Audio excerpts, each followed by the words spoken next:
Introduction, Superstore Data Source.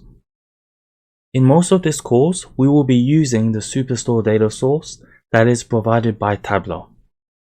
If you have Tableau Desktop, you should already have this data source.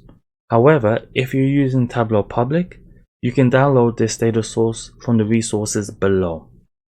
The reason we are using this data source is that the number of records is only 10,000, so it's not too much data. It's also quite complete as a data source as it has various dimensions and facts that we can exploit.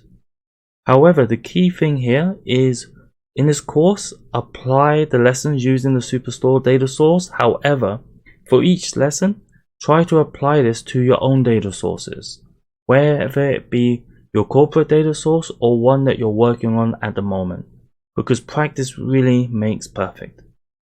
So, once you've downloaded a file, or if you have Tableau Desktop, let's get ready for the next lesson.